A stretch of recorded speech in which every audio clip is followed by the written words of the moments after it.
Just tell me when we're a go. We're ready. All right. Good evening, everyone. Thank you for joining us for this month's virtual board meeting, our last board meeting of 2020. Joining me this evening are our Vice Chair, Leah Crucy, board members Saba Breda, Naomi Shelton, Jim Sandman, Ricardo Ganjum, and Steve Bumbaugh will be joining us in just a few moments. There's an optional video for board members and presenters for tonight's meeting. However, we ask that all presenters use the video options if at all possible. And as we move through each agenda item, Briani, our moderator for the evening, will unmute DC PCSB staff or any individual speaking on behalf of a school. The hand-raising feature has been disabled this evening. Individuals who have previously signed up to testify will be called upon. And as a reminder, all written comment is available to the public on our website. If you didn't sign up by sending your name to the public comment mailbox before this meeting, please submit your comments to public.comment@dcpcsb.org, or you may call our public comment line to leave voicemail testimony at 202-328-2660 and select option 2. With that, I'm going to open up our public comment. We have 9 public witnesses signed up. I'd like to invite first Duane Rollins to testify. Please keep your comments to 2 minutes and state your name at the beginning. Briani, if you could open up the line or unmute Duane Rollins. You are able to unmute yourself. Great. All right. Thank you for having me. My name is Duane Rollins. I'm here to testify on behalf of the Washington Leadership Academy Public Charter High School. Having seen the school since its inception to what it is today, I'm proud of the work they're doing, providing opportunity and access to real computer science education and understanding of how technology works in the world. I work with a number of founders today at SeedSpot, and just know that that is one of the key tools that's needed to let their imaginations run wild, to be competitive in the workforce, and to also give themselves more options. And I think that's what I really appreciated about seeing the WLA journey, is seeing the opportunity to give more students options. I'm thankful to kind of have seen this journey up to this point, and I'm really excited about the future of the school and what they will be able to do to support more young minds.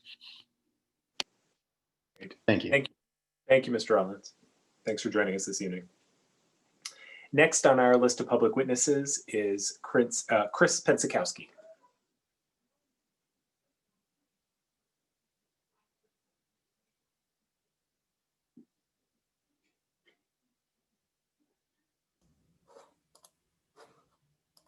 Hi there, can you hear me? Yes, we can hear you. Thanks, Rick. My name is Chris Pencikowski. I'm the Executive Director of Lee Montessori Public Charter School.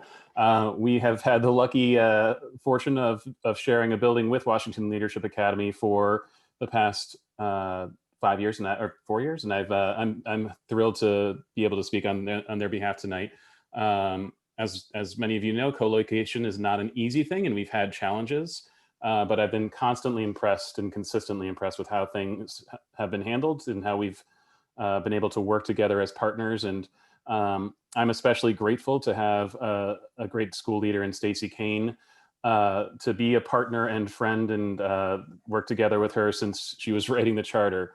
I've always been impressed with her vision and execution. And we all know that running a school is not easy. And so I wanted to make sure that I could lend my voice to a fellow school leader and a great school in Washington, D.C., with whom I happen to share a building.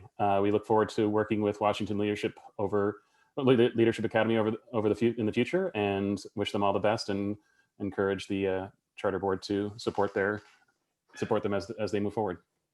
Thanks. Great. Thank you, Chris. Thanks for coming out this evening. All right. Next, Briani, if you would unmute Heather Matranga. Hi, Heather. You can unmute yourself. Great, thank you. Hi, everyone. Thank you for having me. My name is Heather Matranga, and I've been a volunteer and supporter with WLA since it was founded in 2016.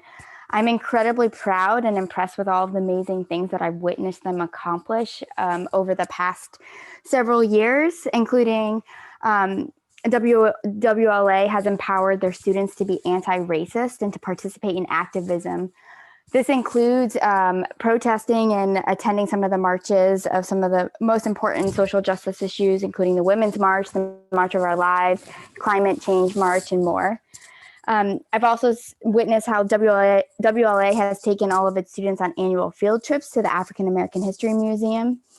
WLA has conducted student and staff surveys to name all of the classrooms in their beautiful building. The classrooms are all named after inspiring social justice advocates and leaders of color, including John Lewis, Grace Hopper, and Colin Kaepernick. And last year, WLA hired a new leader for their state of the art makerspace. The makerspace leader is helping students to launch their own small businesses, including printing items using laser cut that they will sell via the web. I've been incredibly impressed with what WLA has been able to accomplish and support the renewal of their charter. Thank you. Thank you. Thank you, Ms. Matranga. Next, Briani, I have Ryan Schmit on our witness list.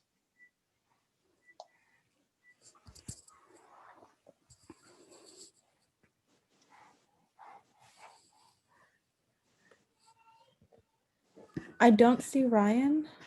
Okay. I also have a Stephanie Schmit. I don't know if perhaps she's on or they might be together.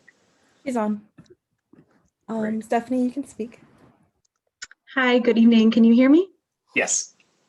Hi, great. Thanks so much. My name is Stephanie Schmit, and I apologize. I'm speaking on behalf of my husband and myself this evening. We both have been volunteers and supporters of WALA since it was founded in 2016 and are so proud of all of the real world experiences that they have been able to give to students and that we have been able to support. We really wanted to make sure that you know about some of the amazing tech skills and projects that the students have engaged in that really set them up for success after high school. We know that there are numerous WLA students who have created websites for members of the local community.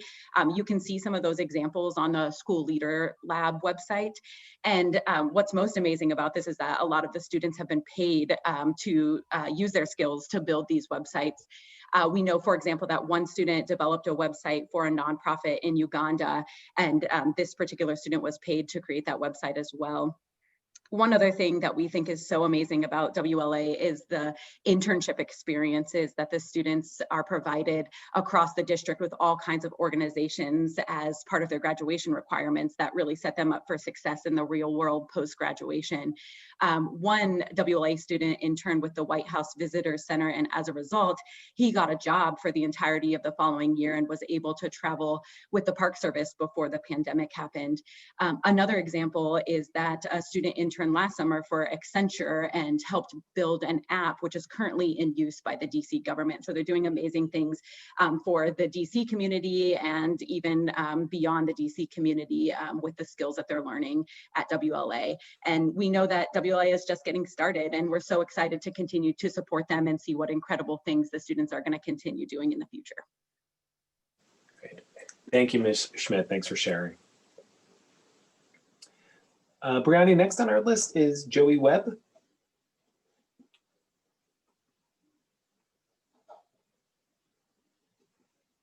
I don't see Joey. All right. Well, then I'll continue to move down our list. Next, we have Venus Valladares.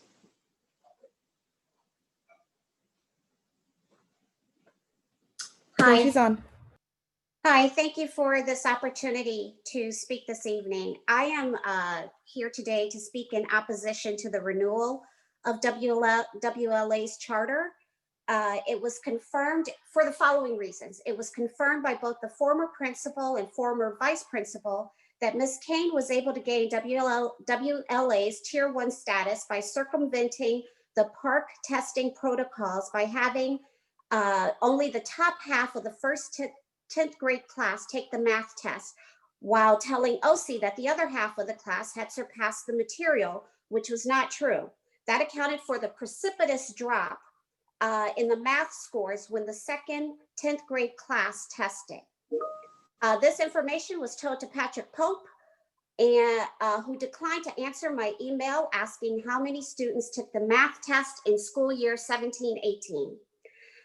Due to the mismanagement of Ms. Kane, WLA has been a revolving door. WLA has had 3 principals in its first 4 years of operation, but most problematic is its college advising department because it directly impacts the students, mine included. The department has had constant turnover. There have been 4 college advisors in 4 years. They've not had a certified person, which affected the SPED students. My daughter, who earned valedictorian status, was not able to apply for certain scholarships because due to the disarray in the college advising department, the school had not signed up for a number of scholarships to help students such as the Trachtenberg Scholarship, nor the Economic Club Scholarship. It was very costly and disruptive to students. WLA had a surplus budget and a $10 million grant, yet the students had no basic chemistry or science equipment, none. It wasn't until I asked Ms. Kane about this that she said verbatim, I should have told her that that was important. She is the leader of the school, and she did not have a plan for how these kids who required science labs to take chemistry classes. Ms. Kane does not fundamentally believe in the program she originally submitted for charter approval. She backburnered the VR program and closed the makerspace. These were the components that were sold to parents and kids. When I asked Ms. Kane about the makerspace, she said she invested $25,000. What more do I want her to do? The equipment went unused for 2 years. She fundamentally did not understand how to create an integrated program of computer science and the makerspace. Ms. Kane does not believe in the ability of her charges to excel. When I was a board member, I constantly pushed back on her comparative analysis of WLA's progress in comparison to the lowest performing schools. I proposed that we should be comparing our students to the Washington Latin Basis and DCI students, but Ms. Kane was only happy with meeting the lowest common denominator. I believe WLA has a place in this school system, but not with Stacy Kane as executive director or any of the current leadership. I am here today to ask this board not to renew WLA's charter for renewal. They have done enough damage. Thank you. Thank you, ma'am. And we'll have the leadership team available in just a bit, but thank you for sharing your testimony. Next up this evening for public testimony is Chrystal Seawood.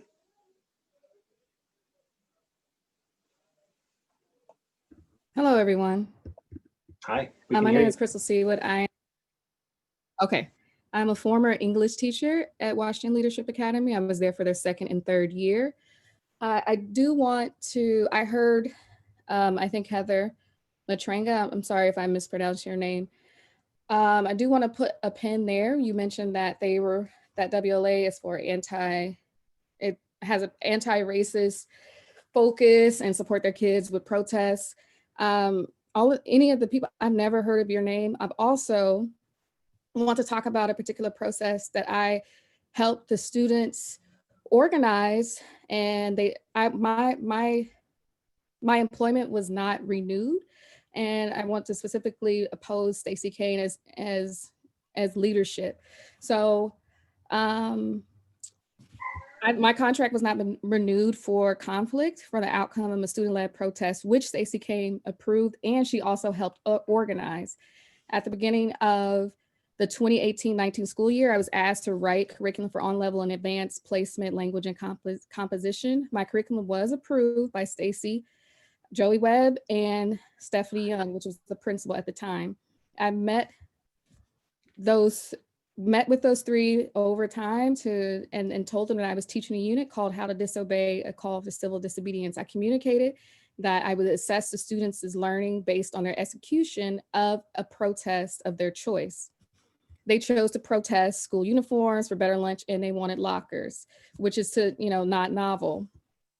Stacy had approved and helped organize the process, and then suddenly she suspended me without pay for 9 days. It was completely unexpected. Before suspending me, she had emailed her contacts at a local university to help students secure a location for a walkout. However, she asked me not to mention her involvement in planning to the rest of the staff. She was also in email conversation with students about their plans and visited students in the classroom and as they were preparing. During my suspension, Stacy Kane and Stephanie Young threatened students with suspension and a 0 for their grade in my class if they move forward with their protests. And I thought this was so ironic for a school who gives Black Lives Matter hoodies as students for an option. And is this not suppression of student voices? Kane has made too many detrimental errors at the expense of Black students' education, a population already underserved and exploited in school reform efforts, despite consistent counsel from Black educators around her. There are other incidents in addition to this one that can accredit her with educational malpractice. Thank you. Great. Thank you. Thank you, Ms. Seawood. I believe you've submitted written testimony as well, so that is part of the public record. Thank you. Thank you. Next on our public testimony list is Wilfredo Valladares.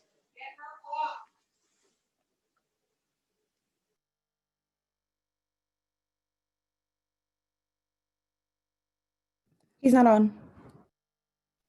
Okay. And then I believe Joey Webb is now available, who was previously on the public testimony list. Briani, if you'd like to unmute him. Okay, he's on. All right. Hi, everyone. Thank you for the opportunity to speak today. It was a last minute squeeze for me to get home from the daycare to pick up the baby. I just want to speak on behalf of my opportunity to lead WLA as a founder and see it grow as an organization and build a community around wanting to have an excellent opportunity for kids. I want to speak in favor of the growth they've made and will continue to make. I think every board member and every audience member will knows that leading schools and working with schools in DC is complex and very fulfilling work. And I think the team that WLA has built over time and the systems they've built over time is something that is sustainable to ultimately give a positive impact to kids across the city. So I just wanted to say that in brief. I'm definitely in favor of the growth they've made. And as a former school leader there who really enjoyed my time working with everybody on the team, I'm really grateful that the school is continuing to have the impact that it's had. And also believe that the humility of the team, given some of the comments we've heard, is driven by a true desire to be connected to the community and continue to grow in ways that will have a deeper and bigger impact over time. Thank you. Thank you very much. All right, that is our public witness list for this evening. With that complete, I'm going to move us into the public meeting portion of our meeting. And if I can start board members asking for a motion to approve the agenda. I move to approve the December 14th, 2020 board meeting agenda. And can I get a second? Second. All right, I have a motion and a second. I'm going to do a roll call vote. Saba Beretta? Aye. Steve Bumbaugh? I think you're on mute, Steve. Steve may still be having technical issues. Okay, Jim Sandman? Aye. Naomi Shelton? Aye. Leah Crucy? Aye. Ricardo Ganjam? Aye. And an aye for me. The agenda is approved, and we are going to kick off with our set of charter continuances. And Melodi, I think you'll be taking us through all of that. Yes, I'll hand it over to you. I apologize for the technical difficulties. This is Steve Bumbaugh with an I. Thank you, Steve. Sorry, you're having some trouble connecting. We're going to move into the charter continuance discussions and vote, and we're going to kick off with breakthrough. Is that right, Melodi? Yes. Hi, everyone. I'm Melodi Sampson, the Senior Manager of the School Quality and Accountability Team. Tonight, the board will vote on the charter review and continuance for 4 schools, including Breakthrough Montessori Public Charter School, Inspired Teaching Demonstration Public Charter School, Thurgood Marshall Academy Public Charter School, and Washington Leadership Academy Public Charter School. The following charter review standard applies to each school. The School Reform Act stipulates that DC-PCSB shall review a school's charter at least once every 5 years. As part of this review, DC-PCSB must determine whether the school committed a violation of applicable law or a material violation of the conditions, terms, standards, or procedures set forth in its charter, including violations relating to the education of children with disabilities, and whether the school has failed to meet the goals and student academic achievement standards set forth in its charter. If DC-PCSB determines that a school has committed a violation of applicable law or a material violation of the terms of its charter, or has not met its goals, the board may, at its discretion, revoke the school's charter or grant the school a conditional continuance. Additionally, there is a fiscal component to the charter review. Per the School Reform Act, the board is required to revoke a school's charter if it determines that the school has engaged in a pattern of non-adherence to generally accepted accounting principles, has engaged in a pattern of fiscal mismanagement, or is no longer economically viable. Breakthrough Montessori Public Charter School is up for its 5-year charter review. The school educates 270 students in grades pre-K 3 through 3rd across 2 facilities in Ward 4. The school adopted the PMF as its charter goals, committing to earning an average PMF score of 40%. The school's PMF average is 38.8%, therefore it did not meet the standard. Breakthrough Public Charter School's charter agreement includes an improvement provision that says that the DC-PCSB board can determine that the school met its charter goals if the school demonstrates consistent improvement on overall PMF scores during the most recent 3 years of the review period. However, Breakthrough Public Charter School does not have 3 years worth of PMF scores. It only has 2, which are for school year 17-18 and 18-19. For school year 16-17, the first year in which the school was in operation, the school did not meet the minimum possible points to receive a PMF score.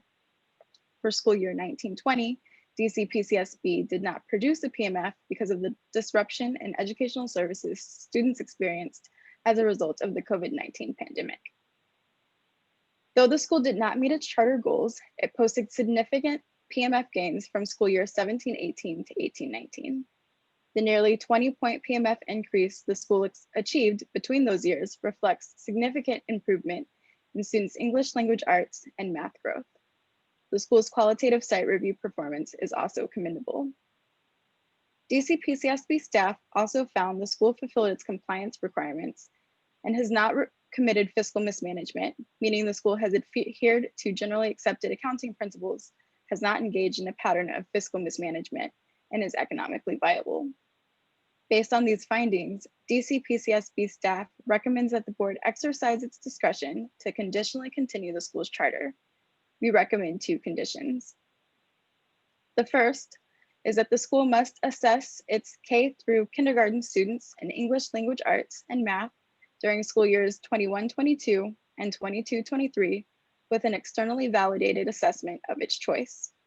The school's 22-23 growth rates must meet or exceed national performance on the assessment in both subject areas, or the school must show improvement in both subject areas from school year 21-22 to 22-23.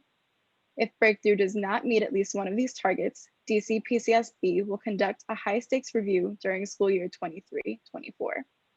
The second condition is that the school must submit a draft plan for improving leadership retention, which includes specific strategies the school will use to retain and develop current leadership, and 2, a description of how the school will measure the plan's success. The school must reflect on its progress implementing the plan and retaining leadership in its annual report every year leading up to its 10-year charter review. We have recommended the second condition because the school had some unstable leadership history. Specifically, the executive director changed 3 times during the review period. Representatives from the school are available tonight to speak about their school's performance over the past 5 years and to answer the board's questions.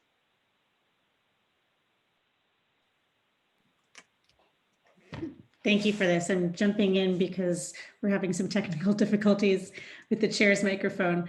I'd like to invite the school's leadership to speak with us for a few minutes and then give the board a chance to ask some questions. Thank you. Good evening, everyone. This is Emily Hedin. I am the Executive Director of Breakthrough Montessori, and I'm also joined by Hannah Richardson, the school's founding Director of Curriculum and Instruction. And I would just like to begin by thanking the staff of the Public Charter School Board who have worked with Breakthrough not just during this 5-year process, but since we were writing our charter application. And we really appreciate the partnership and the hard work of all the staff at DC PCSB. And I'm very proud to be here tonight on behalf of Breakthrough Montessori. Hannah and I are also joined on the call by a number of our board members. So we have Christopher Losi and Katie Brown from our board who are on the call, and also Emily Raskin and Vivek Swaminathan, who are board members and founding family members of Breakthrough Montessori. And it has been an honor to work with them and the faculty of Breakthrough to broaden access to Montessori education in DC. So I would just like to take a few minutes to share how Breakthrough has grown in these past 5 years and how we plan to continue improving. Breakthrough opened in 2016 with just 90 students in pre-K 3 and pre-K 4, and since then we have grown steadily. In 2018, we launched our lower elementary program. In 2019, we expanded our primary program, and we are currently serving 270 students in pre-K 3 through 3rd grade. Next year, we look forward to opening our upper elementary program, which will serve students in 4th through 6th grade. In 2018, we also opened our Tacoma campus, and we are currently diligently and carefully planning for our continued build out of this space. We have an expansion plan that is fiscally responsible and protects the long-term financial health of the school. And our plan also prioritizes family and community engagement as we put roots down in Tacoma and the surrounding neighborhoods. This summer, we will complete construction on our Tacoma campus, and we will bring our entire school community together in one shared building for the 2021 school year and beyond. So in addition to growing in size over these past 5 years, Breakthrough has grown in our commitment to equity. As a faculty and a staff, we have reached a consensus in embracing goals of anti-bias, anti-racist education. And I'm very proud of faculty members who are developing a unique curriculum that blends these goals with the Montessori method. We have cultivated a diverse and welcoming school community, and we seek to ensure that all children and families are seen, safe, and valued. This year, we are forming an institutional anti-racism team to hold the school accountable for providing an equitable education and also fostering a liberatory school culture. And we are working to support anti-racist, anti-bias educators through a robust investment in professional development and sponsoring our staff members who want to complete training to become lead Montessori teachers. We recognize that our work is far from over. We are continuing to calibrate our implementation of the Montessori method to maximize learning outcomes for all students. From SY 17-18 to SY 18-19, we improved our PMF score by nearly 20 points. And the continuation of this positive trend is a top priority. We are also listening closely to the needs of faculty and staff members, so Breakthrough can serve as a school where educators grow in a supportive environment. We are working to retain current leadership while also cultivating a pipeline of diverse school leaders from within our community. I would also like to give the floor now briefly to my colleague, Hannah Richardson, who will speak more specifically about Breakthrough's efforts to provide a high quality educational experience for our students. Thank you, Emily, much appreciated.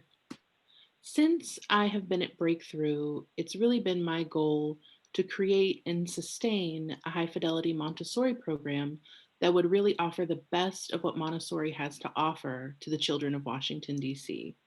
We have worked hard over the years and continue to strive toward a sound and rigorous program through best Montessori practices. If you were to examine our data, TS Gold, which is the assessment we use for our 3 and 4-year-olds, it's shown that most children have met and many children have exceeded their academic goals during every passing year. When we examine NWEA, as the report shows, and as Emily mentioned, there was a 20-point growth between 17-18 and 18-19. We really did a deep dive into the data and worked hard to align our lessons with the RIT bands. We met weekly to discuss our progress, and we worked diligently to ensure that a robust learning experience is happening for all the children of Breakthrough. We've implemented strategies like Orton-Gillingham to increase the literacy skills of our students. We've given formal training in Orton-Gillingham to all of our academic administration, all of our guides, our special education teachers, and we've trained others such as our auxiliary staff in its implementation as well.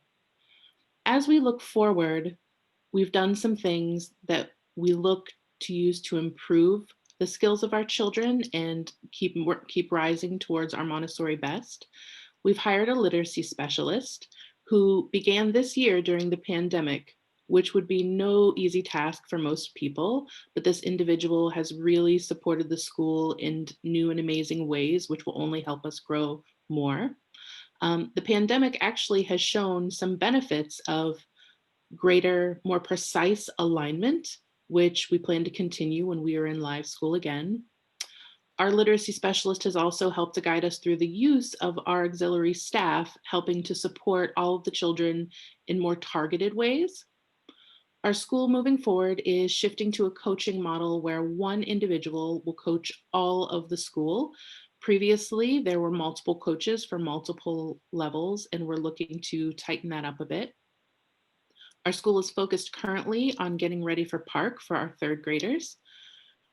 The ABAR work that Emily spoke about really has pushed us further into examining what equitable education looks like and the experiences of every child. Someone mentioned earlier tonight that this work is both complex and fulfilling, and it is certainly so. Our work is challenging, yet so highly rewarding.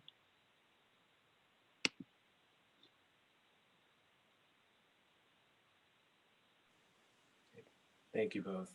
I'll open it up to the board at this point for any questions for the Breakthrough Montessori team. Thank you for your presentation. I'm Jim Sandman. Could you respond to the proposed conditions that staff has presented to the board, and particularly your ability to meet them on the schedule that the staff proposes? Sure. I can speak to the academic portion. So as you've seen, we had some really big gains from one year to the next when we examined that our scores weren't exactly where we wanted them to be. We have continued in that process of really examining our data, using it to inform instruction, informing the professional development we give to our staff, in the ways that we work to inform our learning experiences for the children. We had really hoped to show you what we could do last spring, but due to extenuating circumstances, that wasn't a possibility. But we plan to continue on that trajectory. We are in the process right now of examining other assessments to decide which one will be the best fit for our children. And we hope to continue to show growth in the same way that we have in the past. Thank you, Hannah. I will say that both conditions reflect goals the school had already internally set for itself a couple of years ago.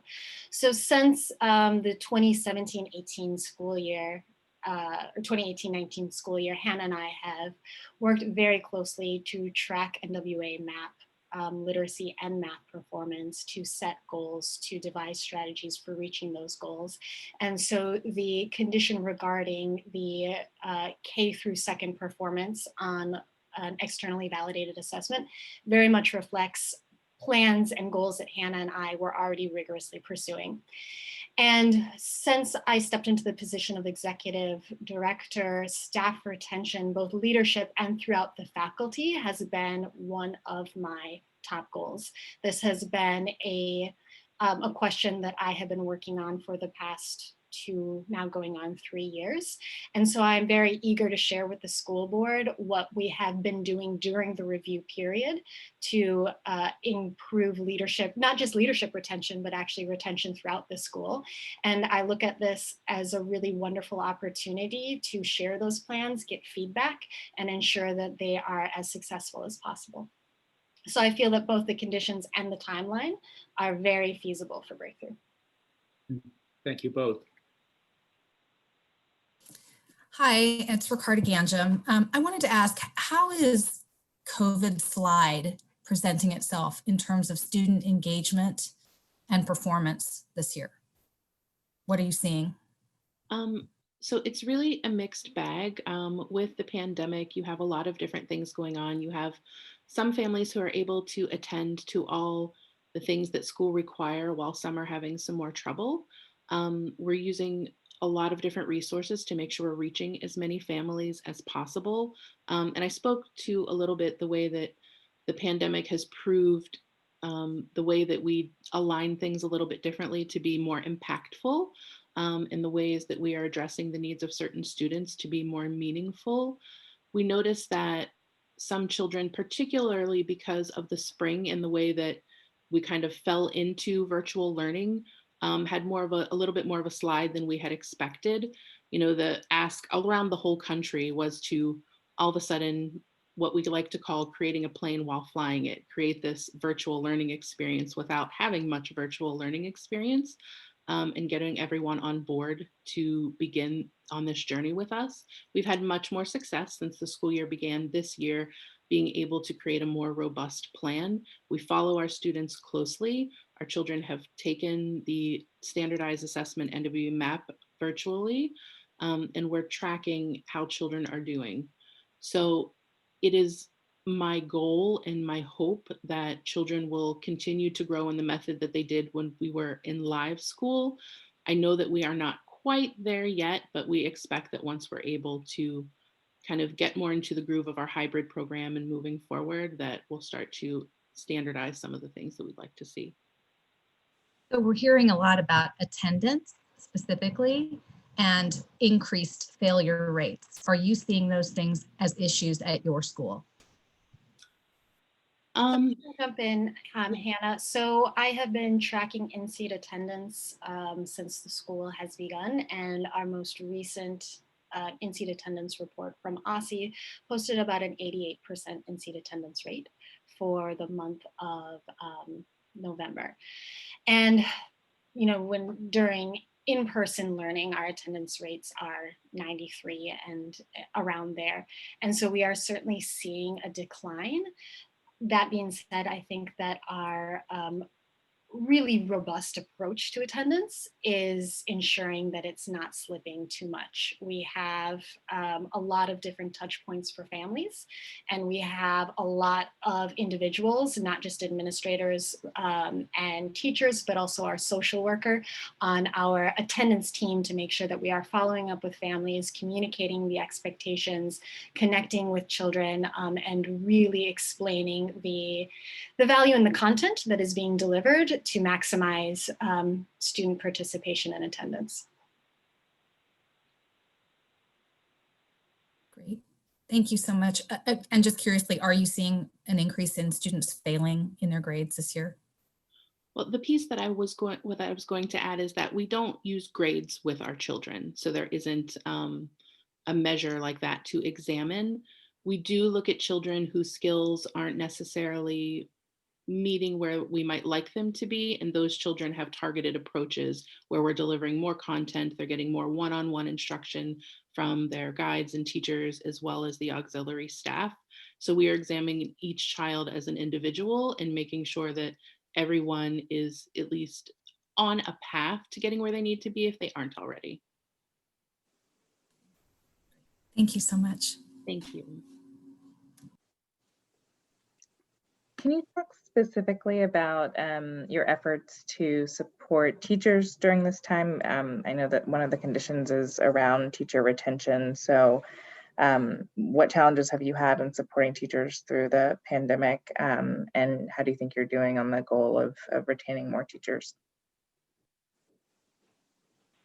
So I will start with a schedule. To plan for learning during the pandemic, as I stated, when we first started in the spring, we needed to figure out things very quickly. So the administration made our first go at the schedule that we followed for the spring. We did a summer program as well and got a lot of great feedback from the staff. So learning what was working for them and the best way to serve their children was a large part of how we created our programming for the school year once it began. So our schedule reflects an opportunity for us to continue to implement Montessori as best as possible, which is what our teachers really have asked for. We have sent home a number of materials to all of our families. They're able to continue to get them at every quarter and whenever they happen to need more things. We try to make sure that our experiences are as authentic as possible. So as you well know, Montessori is a program that's really based on hands-on learning. So getting materials into the hands of children was a big part of that. We created a schedule that allows our staff to have enough planning time to be able to serve the children so that they can do what it is they need to do. We also look for a lot of ways to get staff input. So as we're making decisions, not only about what the school day looks like now, but what things will look like in the future and how we're connecting them to their family and what their personal needs may be, we make sure to get as much feedback as possible. Emily, would you like to share more? Sure. I think that first I will say that supporting educators during the pandemic is a significant challenge. And, without, I guess I think I just want to recognize that everybody in the district is working very, very hard on that. And I think at Breakthrough, one approach that we were taking to staff retention that was in place before the pandemic hit, but has, I think, been elevated since the pandemic, is fostering a culture of transparent decision-making where staff, lead teachers, classroom assistants have an authentic seat at the table. So our decisions around virtual learning have been very participatory. Our decisions about remaining full virtual versus reopening have been very participatory, with all members of our staff having a seat at the table to share how these different decisions would affect themselves, their lives, and their children. We have also really deepened our commitment to anti-racist, anti-bias education. That was a strong message that we received from our faculty, that not only do they want to teach children according to anti-racist, anti-bias education, but they want to be educators in an anti-racist, anti-bias space. So it's not just about what we do for our children, it's about what we do for ourselves. And so fostering that community and really investing in that work, not saying that we have solved it, it's very much a work in progress, but investing very proactively has also been a way that we hope to foster staff retention by being the type of school where people feel seen and valued and safe and heard.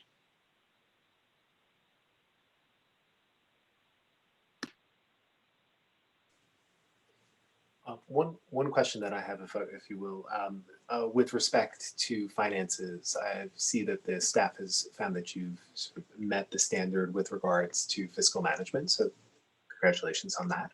I know that our board has met with yours in the past regarding the overall sustainability of the model, and including a suggestion that you add additional financial expertise to the board.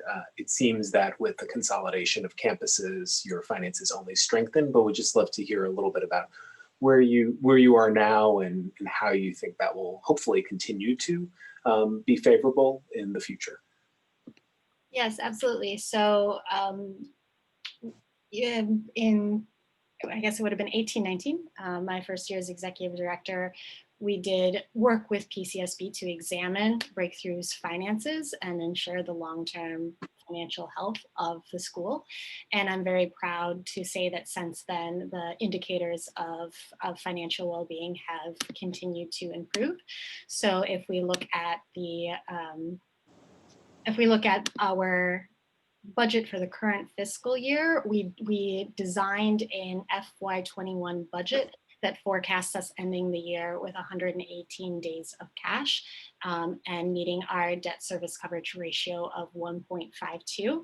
We purposefully built in that cushion, knowing that as we build out our Tacoma campus, while we are still subscale, we will be facing some lean years. And so making decisions now to ensure that, that we ride out those lean years with our programmatic integrity very much intact. And so I think that that speaks to the approach that the school is now taking to financial management. We are not looking at one fiscal year at a time. We are very much looking 5 to 10 years at a time and making sure that the financial decisions we make now will protect the school in the long run. So we are well on our way to building a second floor of the Tacoma campus that is a beautiful space for our children and also affordable for the school in the long run. We're looking for having strong financials this year. We do recognize that once the campus is built out, but we haven't yet reached 405 students, we will have some tight years, but all of our indicators signal that we will weather those years and continue to grow after. Thank you. Board members, any other questions? Hi, my name is Leah Cruzy. Thank you for your presentation. Following up on my colleague Ricardo's questions earlier, I'm curious because you're still in kind of growth phase. I think you're still in a path to add another grade next year.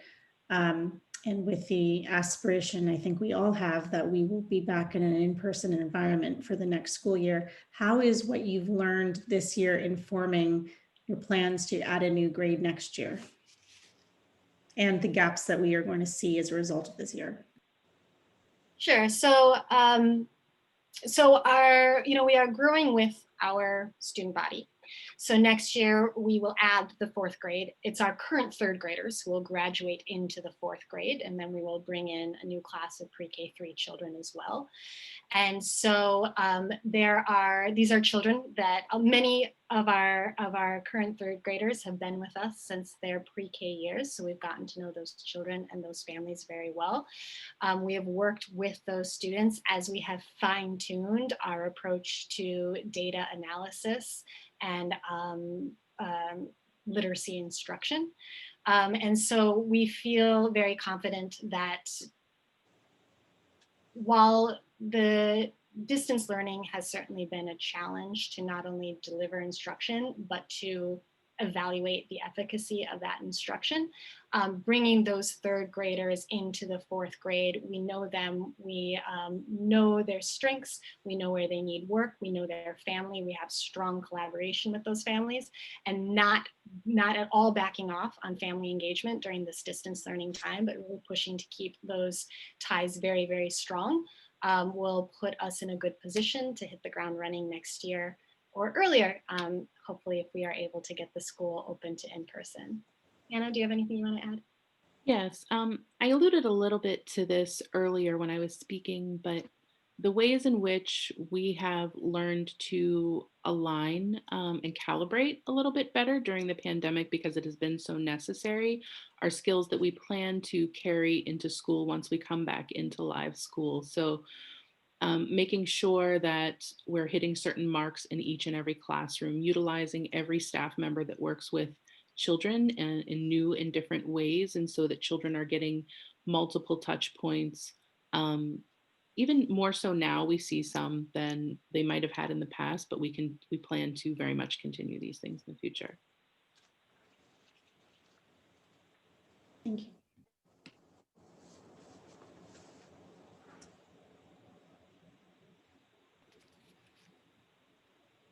Okay. Well, if there aren't any additional questions, I'd be happy to entertain a motion. I move to conditionally continue the charter of Breakthrough Montessori Public Charter School with the conditions as proposed by staff.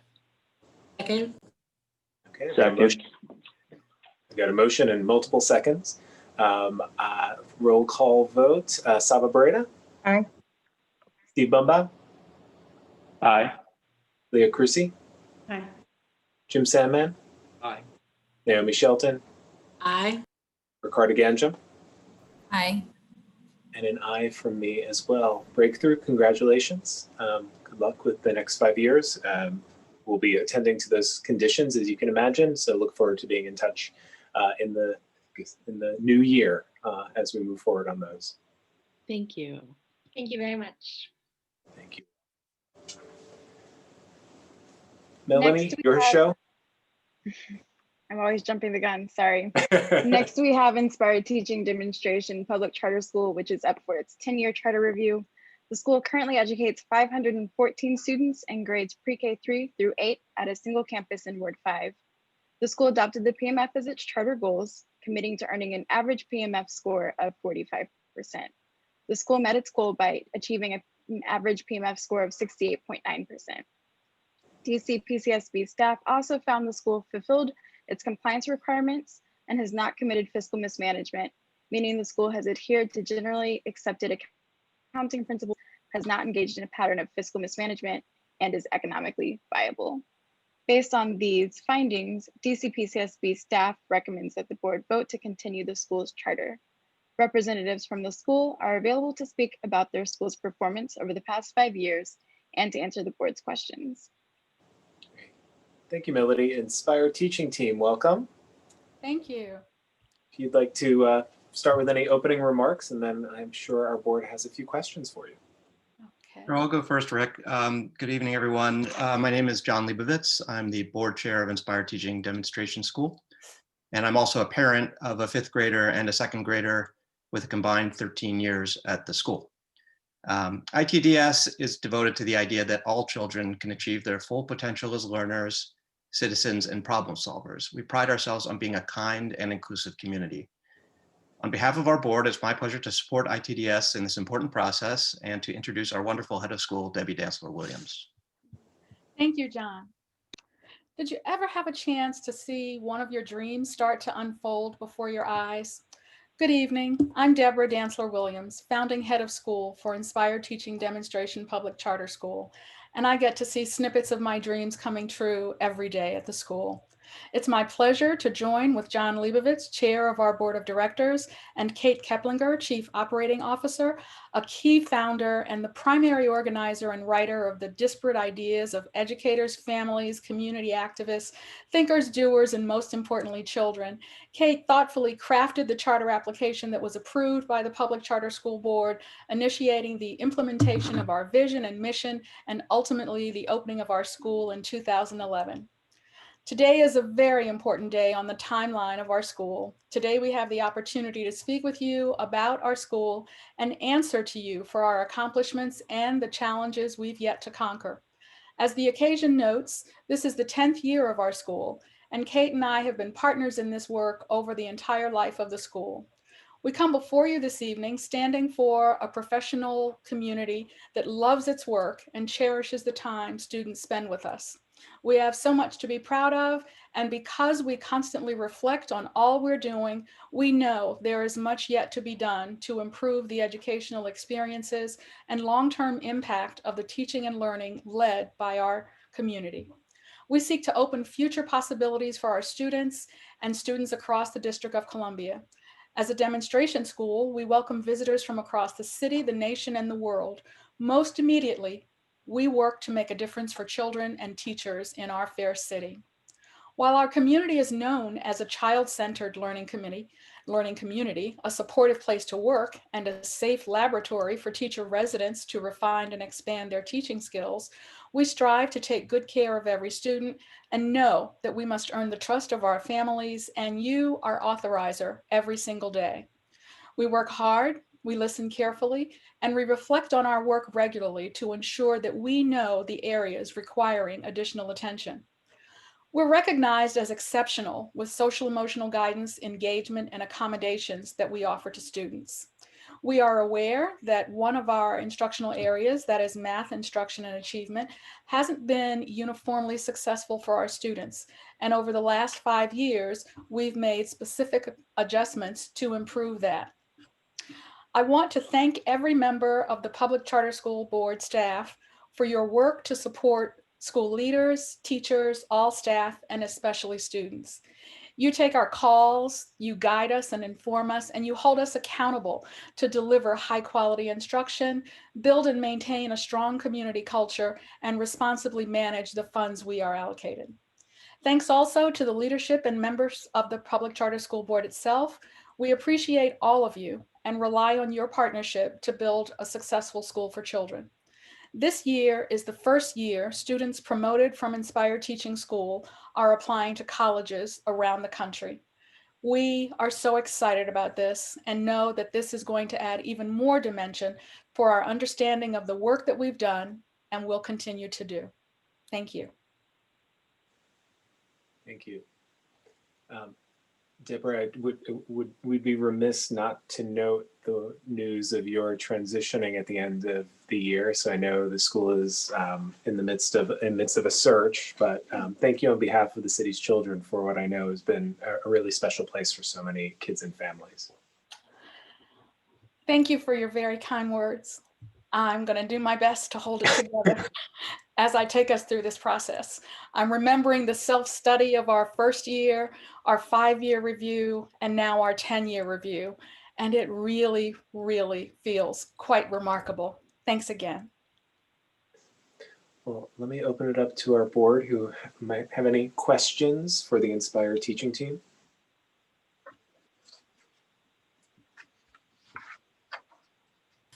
Sure. I thank you for the presentation and your leadership in the charter school sector.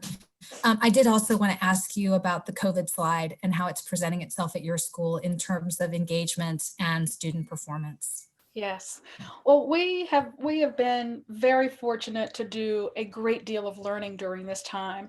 When schools were closed last March, we were closed for just a few days before reopening and fully implementing a distance learning protocol. We focused on getting our students back to learning, and we learned that we could have taken more time to be sure that all of the pieces, from the technology to the understandings that our families had about how to use computers, we've learned a lot over this time, and we refined our work over the summer. Importantly, providing training for families, providing extra supports to students. We have a team of teachers called our Continuous Learning Team that includes people who are from other areas of the country where they have had closures. And so we had teachers who were very capable leading distance instruction. And so they led professional development for our team and helped our team to understand what was key. What we came to learn from all of this was that relationship, which we say is very important at our school all the time, is even more important over distance learning. We have an expanded team, our team that leads culture, equity, and access, that has been specifically focused on reaching out to children and families who were encountering difficulty either getting online or getting their work done or submitting their work done. We've done additional trainings for parents.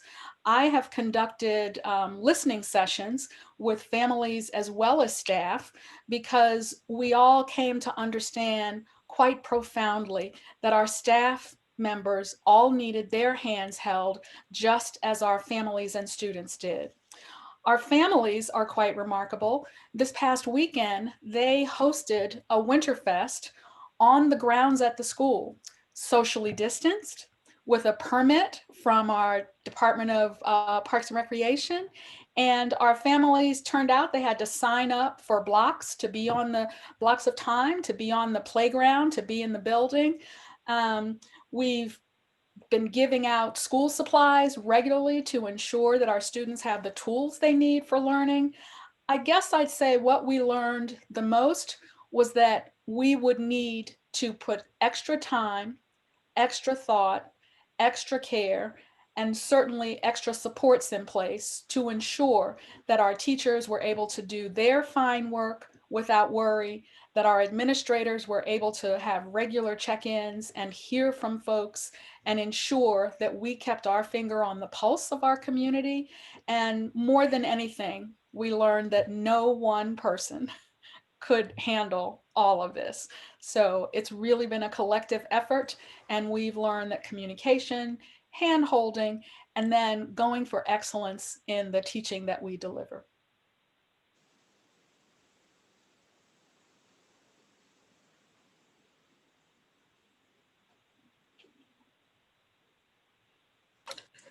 Thank you all for your presentation, your thanks, and your commitment during these unprecedented times. Just in looking at some of the data pre-COVID, as far as growth and proficiency for for your subgroups, what are you all thinking about putting in place post-COVID to ensure that a lot of those gaps are closed? And how are you addressing those? I know that, you know, trying to address something this significant in a moment like this is a hurdle that none of us have ever had to clear. But what are your thoughts around addressing, as Ricardo mentioned earlier, the slide because of COVID, but also overcoming some of the challenges that you saw prior to COVID? Yes. Well, among the things that we did last year that we have yet to be able to implement in person because of COVID starting up last March, we've done things to modify our schedule so that our schedule has specifically incorporated times for working with students either for remediation or for enrichment. We have now not just instructional coaches for literacy and mathematics, but also intervention specialists. And we have intervention blocks built into our schedule, which we had initiated prior to the closure for COVID, but which we see as key to our turning things around when we return to the building. We've adjusted our schedule as well to provide additional teacher planning time, and that planning time makes it possible for groups of teachers to meet across grade levels and as well to meet vertically to ensure that that communication from grade to grade follows the students so that we have the information. The assessments that we've been using, we've also begun to vary more so that, for example, with our youngest students, the assessments are done one-to-one in order to provide children with the maximum opportunity to perform at their best. And in our elementary division, the assessments done at the beginning of the year, the middle of the year, and the end of the year are really used and used better to inform our understanding of how our students are performing, what their understandings are, and where there are gaps. Additionally, we went from 2 principals to 3 principals last school year.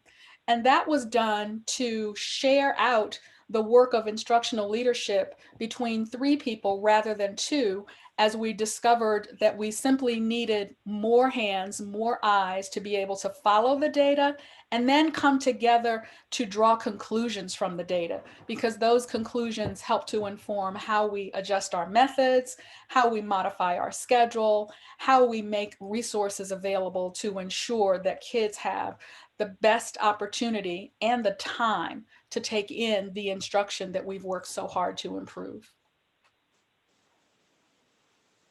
Thank you for that. Thank you for all of this. As we think about, so we have students all the way through 8th grade.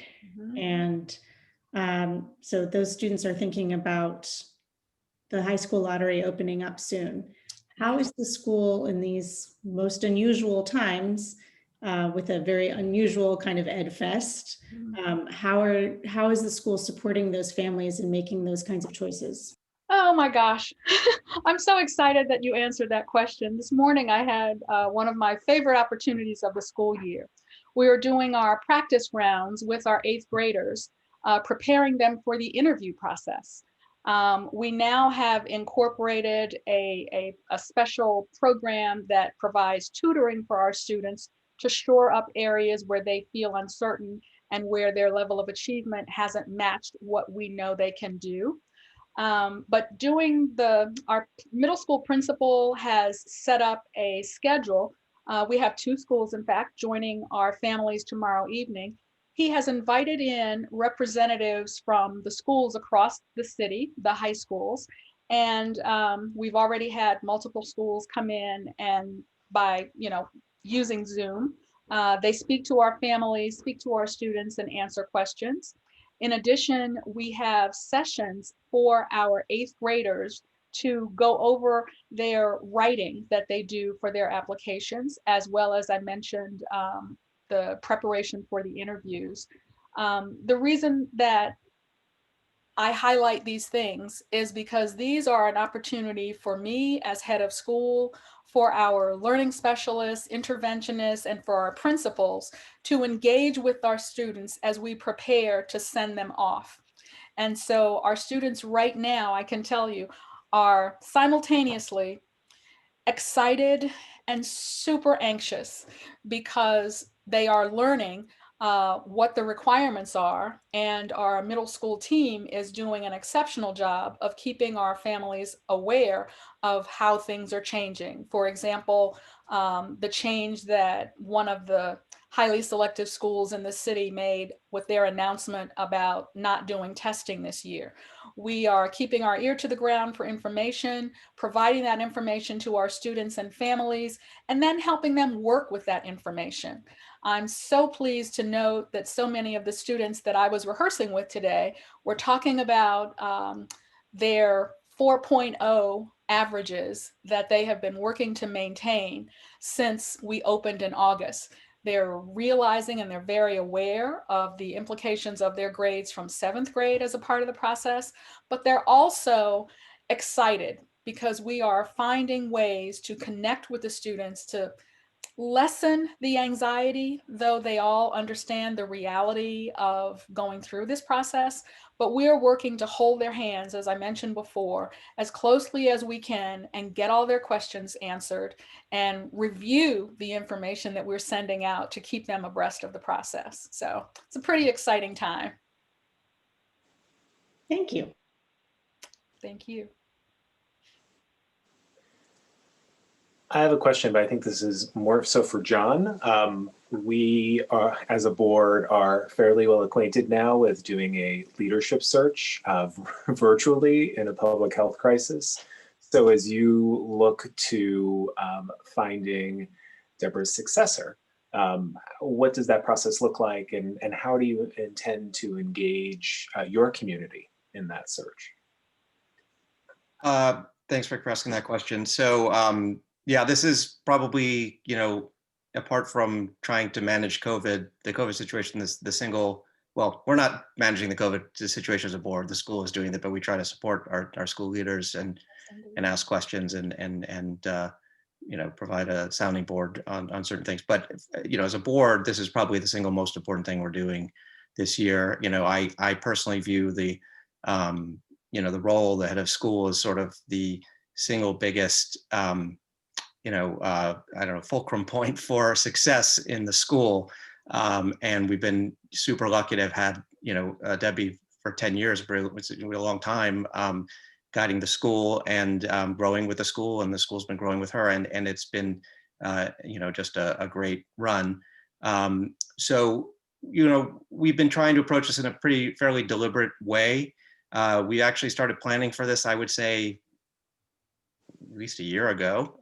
We were careful about timing of when we wanted to, launch it as a public-facing process. As a board chair, I think the best decision that I made was to recruit a different board member to run the process. So we have Pete Weber, who some of you may know, used to work at DCPS. It's an excellent process manager and very thoughtful person. And so he and a few other board members on that committee have, they did a very thoughtful search to hire a search firm, which may be the same search firm you guys used. I can't remember, but it's, they're doing a good job. They were well referenced, the firm that we're using. And, together with that firm, we've done a number of outreach type, virtual events where we've asked for input from the school community, from the teachers. There's an advisory committee of teachers involved. And it's an evolving process. I think we're just still is just kind of gathering momentum. We've just finished the job description, and I think it's been launched publicly. But that's the kind of an overview of the process. I would be lying if I didn't say that conducting a search of this kind in this year doesn't give me the willies a little bit. But I think what we're hoping is that people there's a pool of people out there that are excellent candidates, and they'll look at our school and see something that has a very, very strong foundation 10 years in for further growth, and we'll see that as a huge opportunity for themselves, and to lead something, a community that says come a long way like our school has. Thank you. Board members, any other questions for Inspired Teaching this evening?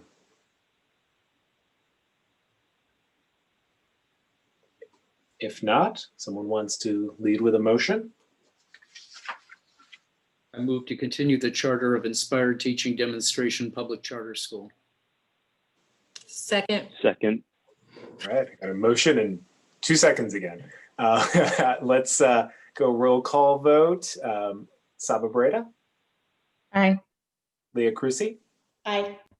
Steve Bumbaugh? Aye. Naomi Shelton? Aye. Ricardo Ganjam? Aye. Jim Sandman? Aye. And an aye from me as well, a unanimous approval. Congratulations. Thank you for all that you do for your students and families. And Deborah, again, congratulations on a great 10-year tenure. Thank you very, very much. And I really meant what I said when I said that the staff at PCSB and the board, you guys take our calls no matter what we're calling to ask. You hold us accountable and you help us to do our best in delivering for students. And it has been a wonderful experience for me. And I thank you for the partnership. Thank you. Thank you all. Thank you. All right. Melanie, if you want to take us to the next one. Yes, next we have Thurgood Marshall Academy, which is up for its 20-year review. The school currently educates 367 students in grades 9 through 12 at a single campus in Ward 8. The school committed to meeting 8 goals specific to its mission. Of the 8 goals, the school fully met 5, substantially met 1, and partially met 1. There was also 1 goal that was not applicable. DC PCSB staff also found the school fulfilled its compliance requirements and has not committed fiscal mismanagement, meaning the school has adhered to generally accepted accounting principles, has not engaged in a pattern of fiscal mismanagement, and is economically viable. Based on these findings, DC PCSB staff recommends that the board vote to continue the school's charter. Representatives from the school are available to speak about their performance over the past 5 years and to answer the board's questions. Excellent. I do. Briani, do we have the team from TMA? I see 1 person.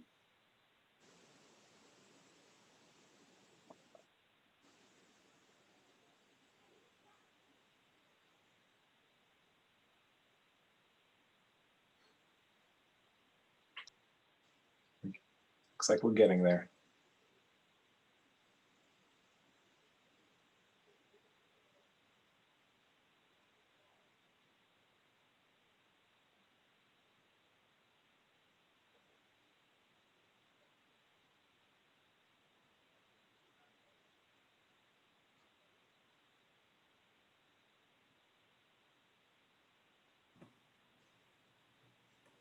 They're in. All right. Oh, there we go. Raymond, are you going to kick us off? I am. So good evening, everyone, to this board and staff of the DC Public Charter School Board, members of the TMA community, and others viewing this meeting. Justice Thurgood Marshall, about a half year before his death, shared the following. It is useful, I think, to recall their stories, not to dwell on the past, but to create evidence of what was in order to gain inspiration of what can be. On behalf of our board chair, Jonathan Stoll, our leadership team on the line, TMA is thankful for our community. Without each of them, we would not be in these seats across various homes meeting with you today. Their vision and the 2 decades of dedication of our team and board are a reflection of our commitment to our mission. We are thankful for the families who have trusted TMA to provide a sound education for the babies. We are grateful for the team of educators, partners, leaders, and board members who are with us now and those who paved the way for future generations. Their sound decision-making and risk-taking on behalf of student achievement is the reason we are here today. The materials presented before this meeting show a glimpse of the last 5 years at TMA. PMS scores are rising, and students are enrolling and graduating from more and more best fit colleges. Student opportunities like dual enrollment in college track are expanding. Our laser-like focus on SEL partnering with Georgetown, WISE, One Common Unity, DBH, WINT, and our internal teams allow us to meet more students and their families' needs. Our mission has two goals: to succeed in college and actively engage in a democratic society. We want to share how we are pushing the envelope now for our future. No matter who they are, what middle school they attend, or what neighborhood they live in, TMA's simple goal is to ensure that each student succeeds in college. As a non-selective high school, we take on the task of being open to all DC students, no matter their academic ability, social, emotional well-being. Recently, a prospective family asked why TMA is a college prep school. Our answer is clear. We believe successful college completion allows everyone to have more opportunities and choices in their adult life. For our students, Black and Brown students, college is a gateway towards options that are unlikely limited without. In this extraordinary year, Georgia Marshall Academy, in coordination with DC government and partners like you, would not allow ourselves to be hampered. We succeeded in pivoting to remote learning in response to COVID-19 pandemic with no guidebook and no plan other than to make sure that our staff and students have whatever they needed. Our remote instruction led by our head of school was designed for our full team's input and vetting by students to be sure that we were on the right track. We had some success while other plans needed revision. No matter what, our team is committed to helping each other through the year and into college. Law-themed programming is the cornerstone of our school. We are thankful for the law firms and Howard Law School for being flexible with us in our partnership in our remote world. As you know, voting was a right for our namesake that our namesake fought for in the courts to ensure all citizens had opportunity. TMA believes that engagement is what our students are expected to do. We are thankful for our young leaders for helping to shape our country's future and simply helping their families register to vote. Like we do every year, we set out to register students and families to vote. Students' voice matters no matter if they can vote now or not. Each has a right to speak up for what they believe. Our student leadership has helped persuade policymakers in our city and country to consider that students living in Ward 8 are just as important as business people across the city. We are proud of our students and begin this lifetime that they are beginning this lifetime habit with us. TMA has 4 simple guiding principles about how we believe we should do our work. The first is community. Our students belong to multiple communities: educational, familial, cultural, national, and global, each with its benefits and responsibilities. We're over half of our students from Ward 8 and another 25% from Ward 7. Our students come for TMA because we promise to provide a learning community where all students, families, and team members will exercise respect and believe that justice is a vital component of our healthy community. We're thankful for our teachers, enrollment team, special education team, deans, who stay focused on each student and their unique characteristics. To create a community in our remote world, we have created smaller advisories this year, led by our team members, including myself. Our advisories meet with our students daily and connect with our students multiple times in a month, or our families multiple times in a month. Our second principle is diversity. We believe that a rich education promotes the respect and multiple perspectives of experiences. We must respect that individuals learn and demonstrate learning differently. Our programs team is constantly working with students to provide after-school opportunities to balance their academic acumen. This ranges from our championship basketball team to homework out to external tutoring with lawyers and flock. Democracy and participation is our third.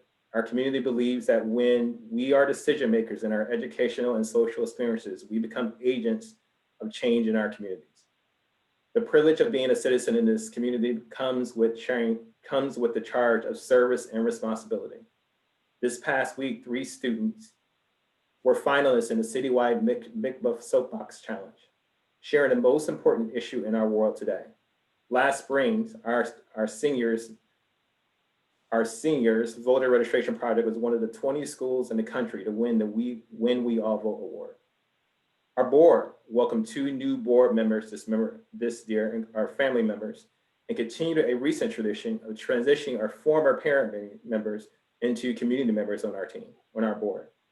This board has removed barriers from us to help us make the right decisions for our community. Excellence is our forte. We believe that excellence requires passion and commitment. When we are confronted with high expectations and challenge of meaningful work and provided the opportunity and tools, the best is brought out of each of us. We believe that authentic learning occurs when we question, while genuine growth requires constant reflection. This health crisis has increased our family's social and economic distress. The correlation is also found in some students' academic well-being. Nevertheless, both before and after the pandemic, our CEO and operations team has provided enhancements for our buildings to ensure that we're ready for instruction when our community is ready to return. This team has made a path for students to receive meals at their homes, conductivity, and devices for their classes. At the same time, our grants and development team has created a way to make sure we're able to support these programs financially. So when we left our building, TMA carried out its mission, and this included the same things that we have done for the past 16 graduation class, that 100% of our seniors were graduated and accepted into college, including Cornell, Spelman, Penn State, Ohio State, and the University of San Francisco. Media has recognized Thurgood Marshall for achievements, for topics ranging from college readiness to student involvement in the voter registration process. Our daily enrollment team has made a transition to a SIS and LMS system in 3 months, a timeline that typically takes 2 years to ensure that our educators, students, and families were able to stay connected. Our college and counseling team continues to lead the college application process for our campus while supporting over 730 young alumni in our network. This includes helping us to expand our dual enrollment opportunities with Bard College and Trinity University. And we have prioritized following our parents, students, and our team lead as we think about how we reopen, knowing that 75% of all COVID-related deaths in DC are Black residents. Our partnership with PAVE has helped us challenge our assumptions while verifying that we are taking the right approach for our community. In February, when we could do things like field trips, TMA took a group of students to the South to experience some of the civil rights on a civil rights trip. Led by director of programs, our students sat at the same tables, visited the same homes, and met some of the civil rights architects that we know today. In the 2 days that I got to be with them in Jackson, Mississippi, I witnessed our dual mission and what it looks like in real time.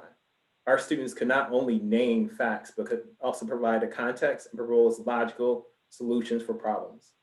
Leaders who knew that standing idle was not an option, but challenging the status quo is the obligation. These students were just a sample of the 367 leaders we have with us across our many homes. When we think about the last 20 years, we're thankful. And we know that our mission demands us to innovate and to make a path for more students to succeed. Thank you for your time. Thank you, Raymond. Board members, any questions for Mr. Whedon and his team? This isn't related to, thank you for your presentation. Just want to know if you went to my college while you were in Jackson, if you visited Tougaloo at all. We did. Good. It's the right answer. Right answer.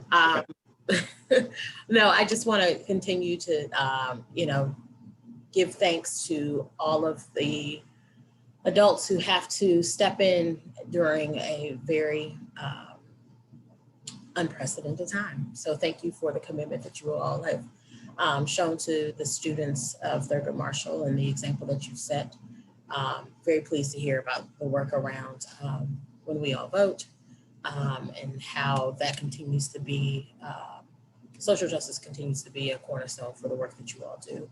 I don't really have any questions related to you all's report, but just continued thanks for everything that you've done to support students. Thank you. And, especially having them visit Tougaloo College, where I'm a 4th generation graduate. Understood. We'll be coming to you for some recommendation letters. Awesome. Just to be clear, so we have that on the record, Ms. Shelton. Thank you. Hi, I'm Jim Sandman. Thank you for your excellent presentation and for all you do at Thurgood Marshall Academy.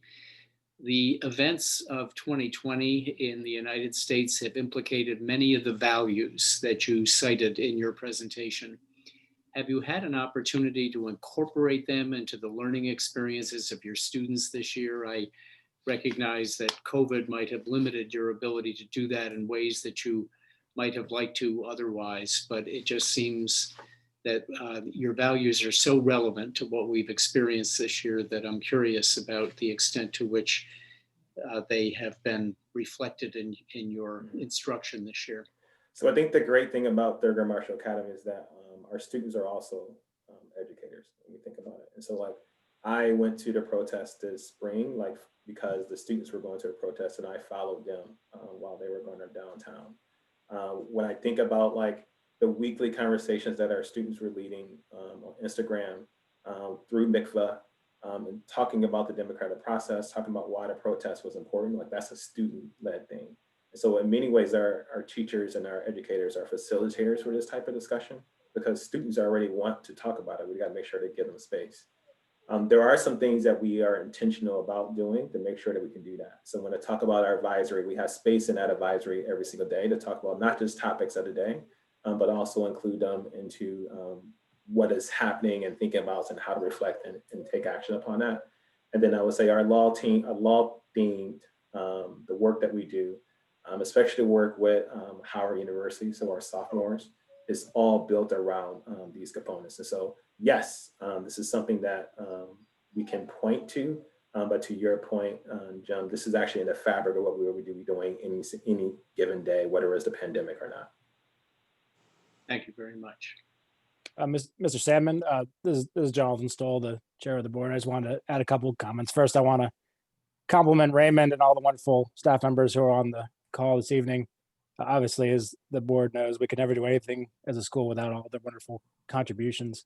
To answer to your question, I just wanted to point out two things. One is my law firm has for 15 years been a partner with the school, and I know that we welcome ninth grade students to the school several times, to my firm several times a year now virtually. And the faculty has done an amazing job of incorporating some of the things you mentioned into this year's law-themed programs, as Mr. Whedon said. And then secondly, Mr. Whedon and I worked together to put out a statement after the tragedy around George Floyd.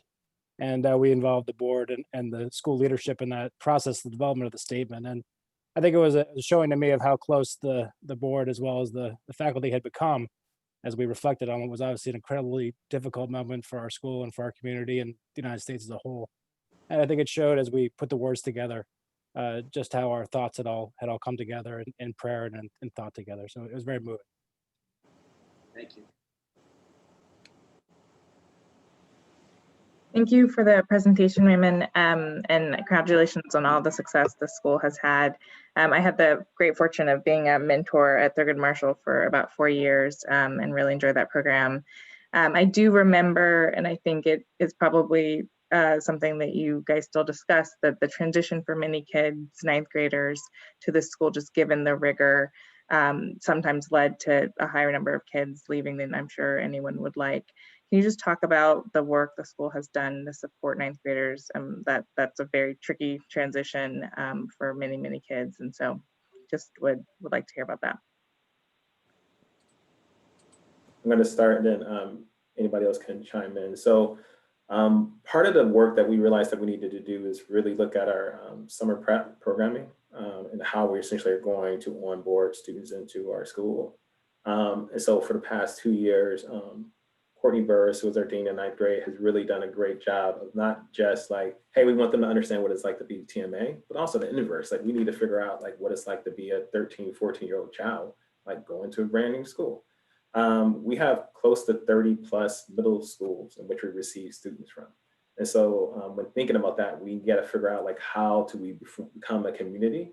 And that piece has actually been a piece that we have found has been able to leverage us to different trips. Now that's tricky when we haven't seen some of the students ever in terms of this year, but our retention rate, so thinking about students staying with us year after year, we improved that for ninth grade in this past year by 15%. Is that key? Please correct me if I'm wrong. And then we think because a lot of the work we've done around relationships and being intentional about how recognizing that students come in the spectrum.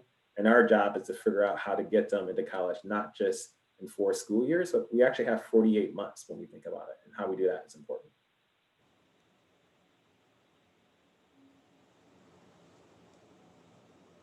Thank you. And I also got to participate for several years in your college fair, and just would encourage you guys to keep that up because it was great and got to meet a lot of great students, and had a Stanford alum come from TPA, which was TMA, which is really great for me. That's a lot of work of our Mr. Mitchell, our director of college. And one of the things I really love about it that we do, which just gives me goosebumps every year, is we have on-site at midday, which we actually have students in schools come to the school, and kids go into a room, they have a conversation, and they come out and they have their paper that says they're admitted. And this is like, this gives me the goosebumps. And we did it virtually, so it's a little different, but I still got the goosebumps.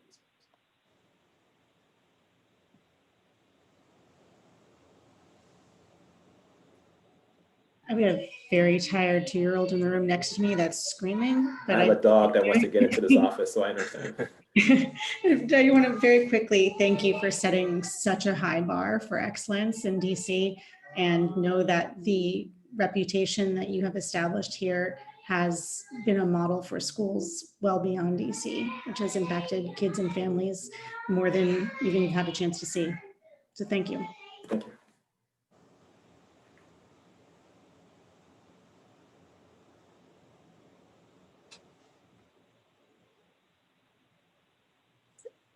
Any other questions from my board members?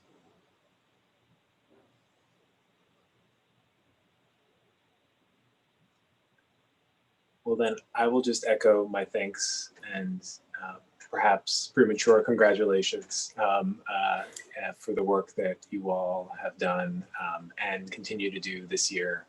20 years, that is huge. And I think we're all very appreciative for the contributions that this team and leadership teams and board members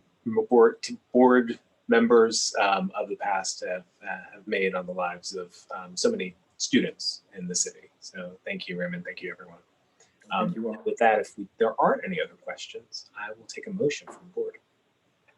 I move to continue the charter of Thurgood Marshall Academy Public Charter School. Second. I've got a motion and a second. Roll call vote. Saba Beretta. Aye. Naomi Shelton. Aye. Ricardo Ganjam. Aye. Steve Bumbaugh. Aye. Leah Crucy. Aye. Jim Sandman. Aye. And is an aye for me as well. Congratulations, TMA. Thank you all. Thank you.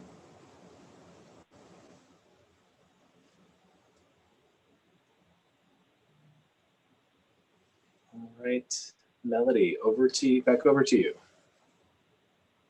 We have Washington Leadership Academy Public Charter School, which is up for its 5-year review. The school currently educates 409 students in grades 9 through 12 at a single campus in Ward 5. The school adopted the PMF as its charter goals, committing to earning an average PMF score of 40%. The school met this goal by achieving an average PMF score of 80.3%. DC PCSB staff also found that the school fulfilled its compliance requirements and has not committed fiscal mismanagement, meaning the school has adhered to generally accepted accounting principles, has not engaged in a pattern of fiscal mismanagement, and is economically viable. Based on these findings, DC PCSB staff recommends that the board vote to continue the school's charter. Representatives from the school are available to speak about their school's performance over the past 5 years and to answer the board's questions. Thank you. All right, who is joining us? We have 3 members of the team. All right. Ms. Kane, I'll hand it to you if you want to kick us off with some opening remarks, and then I'm sure our board has some questions. Great, thanks. I'm Stacy Kane. I'm co-founder and executive director of Washington Leadership Academy.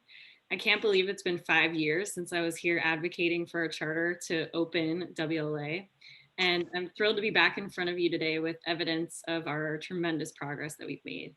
The data speaks for itself, but there's so much that the data can't tell you, like our student Jerome Foster, who was on a panel recently with Al Gore and Michael Bloomberg and started an organization to try to fight climate change and get young people to vote.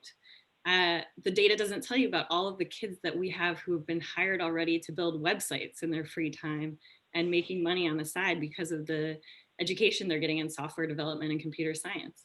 The data doesn't tell you about the work we've been able to do with XQ. One of the major pieces being a partnership with an organization called Common Lit, wherein we've rolled out a high school curriculum that's free and online and available to students across the country. So it's helping thousands of students as a result of the work that we've been doing at WLA. I wish I had more time to tell you about some of the things that our students and staff have accomplished, but I want you to hear more from two outstanding members of WLA leadership team. One is Eric Collazo, our principal, and then Tony Williams, our board chair. Good evening, members of the board. My name is Eric Collazo, and I have the honor of serving as the principal at WLA. From the Bronx at birth, but a DC educator at heart, I have 11 years in education, and I spent every single one of those educating DC youth. 8 of those years dedicated within the charter realm. Building what Stacy said, we've made substantial progress and have implemented plans for the months and years ahead. We'll continue to explore what it means to truly prepare students to thrive in the world and change it for the better. We're increasing our college and career readiness and success supports through the initiatives of our college and career department that assists current students and alumni. Thinking creatively about restorative and transformative justice practices that evaluate our day-to-day systems and also our curriculum. We're continuing to provide teacher leadership opportunities that support teacher development and of course, student achievement.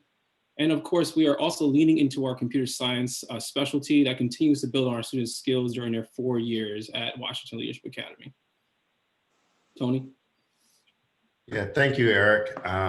Tony Williams, I'm the board chair of Washington Leadership Academy, a DC native who's just, is very committed to education in the city, particularly in Ward 5, where I happen to live and where Washington Leadership Academy is located. And that leadership and commitment, I think, has been on display from my work with the DC Public Library Board of Trustees, as well as other charter schools in the DC area. I do want to just round out some of the comments that Stacy and Eric offered. I also want to take a quick moment just to address some of the concerns that we heard earlier in the meeting. I want to just let the board know that we take all of those comments very seriously. All of those concerns that were raised were elevated to the entire WLA board, shared with the DC Public Charter School Board, as well as OSSE, were investigated thoroughly and addressed. And in fact, I think it's one of the tremendous strengths of our school and of WLA is our board. And we have really worked over the past 2 years to grow and improve that board. We have representatives now from the private sector with expertise in finance, real estate, technology, but we also have members and people who have strong education background, including folks from Education Forward and CityBridge, as well as other public charter schools. So we have, the board now consists of 13 people who I think really are just unrivaled in their experience and their commitment to ensuring that WLA continues to be one of the best charter schools in DC, and really committed to having accountability and oversight of our leadership and of our student outcomes.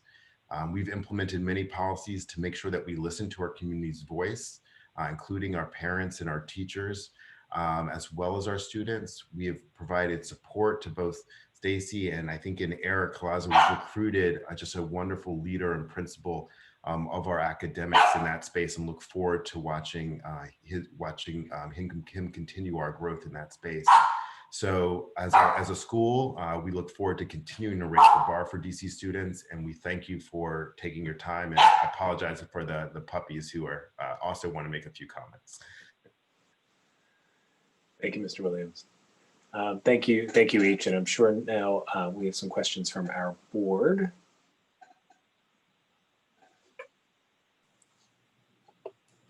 Good evening, it's Naomi Shelton. Great to see you all. Thank you so much.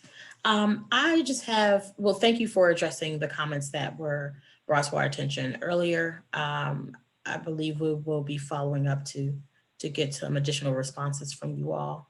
I am, concerned similarly as I was with Inspired Teaching about some of the subgroup proficiency data, etc.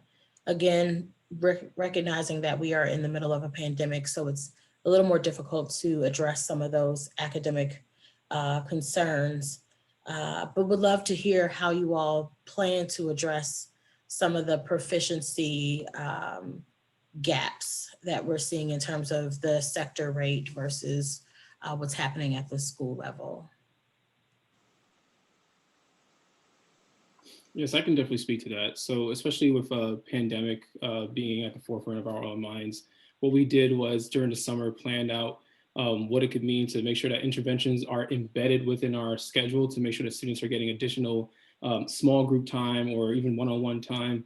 So during our school schedule, we have every day from Monday through Thursday, there's at least an hour of office hour time where students have that time to meet with teachers. But there's even on our Fridays that are asynchronous days, we have used that time where teachers, every week, they're analyzing their data. They're seeing students' performance, and they're looking at which are the students that are not performing up to the expectations and meeting those standards.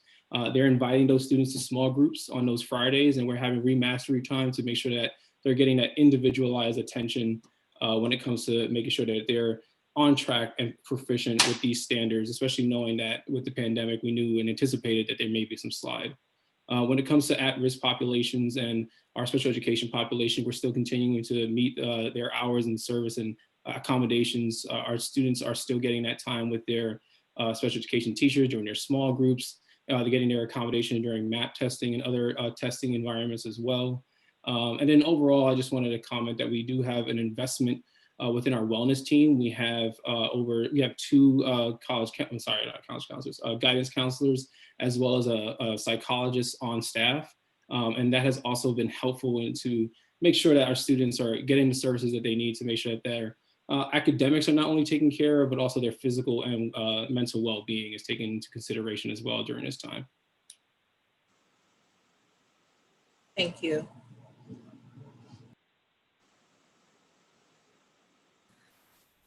Hi, it's Ricarda Ganjum. I wanted to ask you a little bit about the college application process this year. We're hearing trends that particularly with at-risk students that the number of applications are down, and just curious how you're managing the college application process and navigating that with your students. Sure, I can definitely speak to that. So currently of our students, we have 76% that has applied. Right now we have acceptances for four-year college. Out of that 66%, 66% has been accepted to four-year colleges, 10% have been accepted to two-year. And right now our scholarships that we've earned thus far is at $417,000. I think one of the big things that has helped out that scenario is the fact that we dedicate an actual class that is our college seminar, where students meet with their guidance, their college counselor every single day to make sure that they're working on personal statements, working on FAFSA. We're also with our college and career team, they're delivering different types of PDs for families to talk about FAFSA, to talk about financial aid process, to talk about application and what's needed. So I think that's been a big thing. And also we started that process in the summer. So we've had these sessions where we've been able to offer our seniors and even our juniors who are interested in getting this this process started early to start talking about this. So I definitely want to just raise up my college and career team and the fact that they're doing the work and that they have that individual time that's already embedded within their class time schedule. Thank you.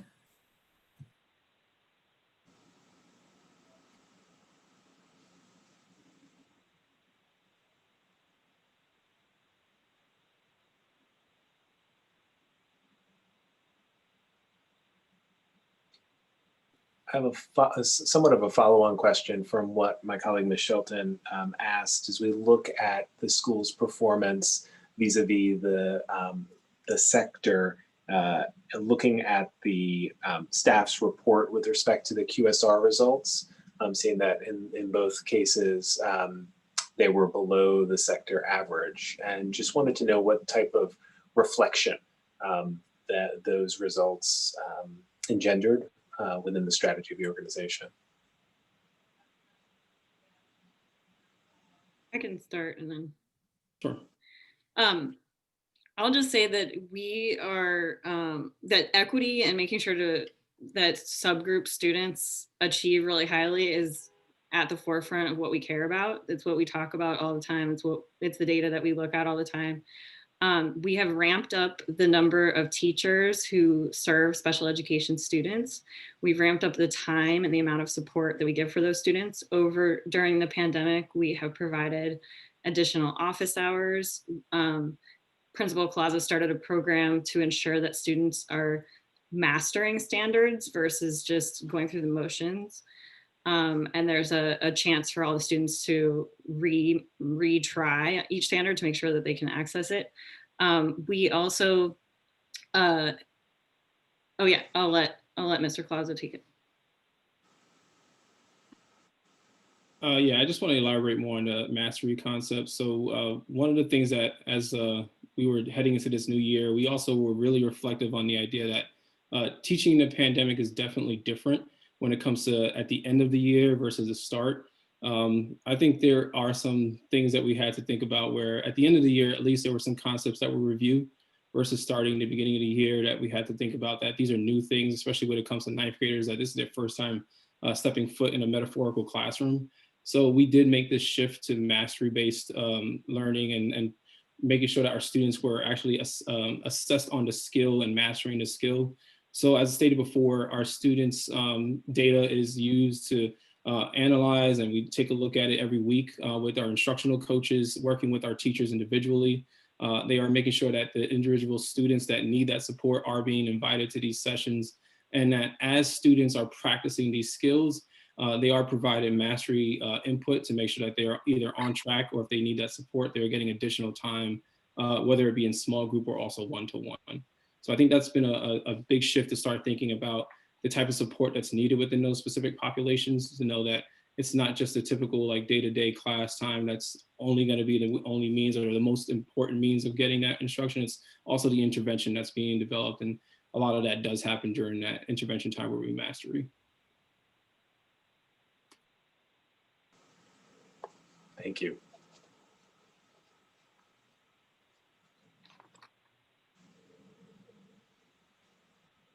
Board member, other questions?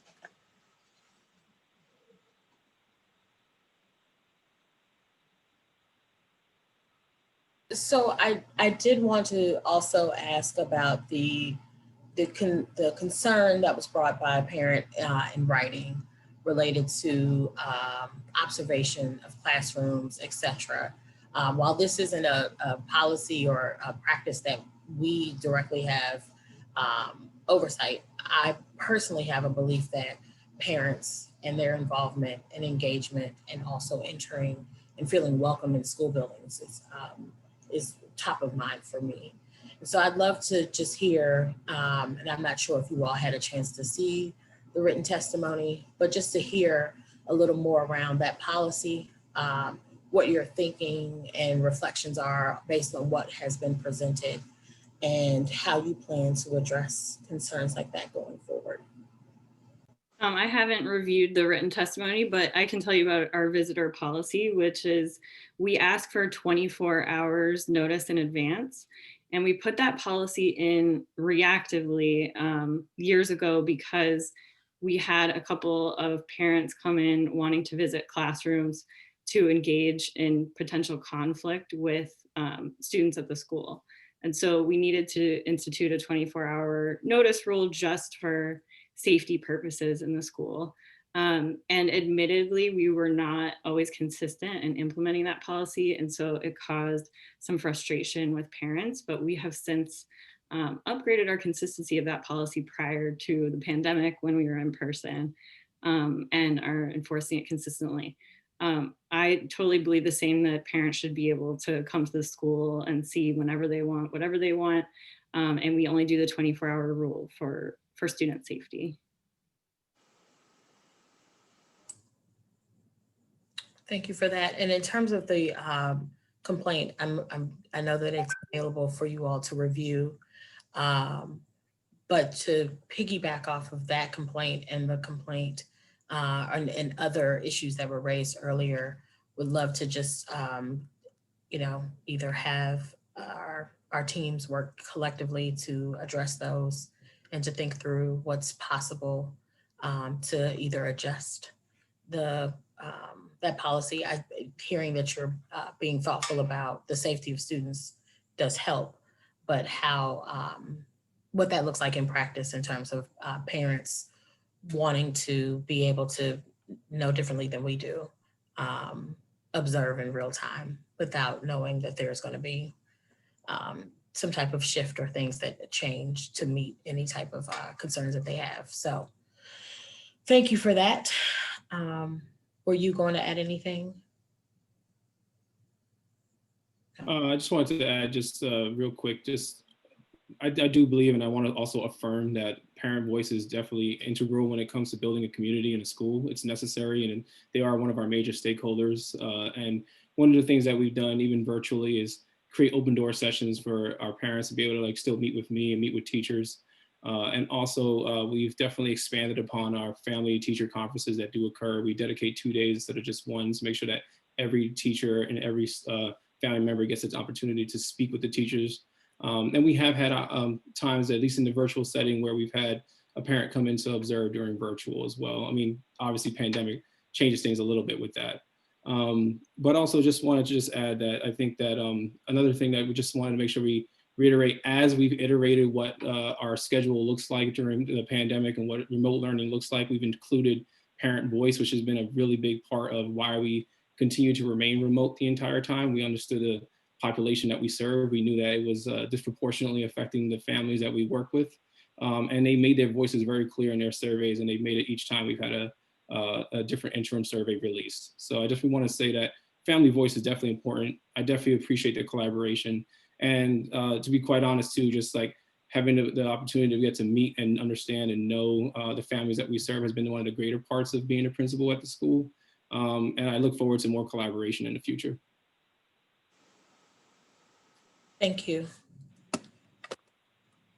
Can I just add, and Dr. Walker-Davis, perhaps this is something I can ask you to follow up on, the accusation earlier that suggested some level of manipulation of park data, also concerning, and certainly fully within our jurisdiction. And I know our staff likely has access to data to affirm and investigate that. If we could just ask that that be followed up on. Absolutely. Absolutely.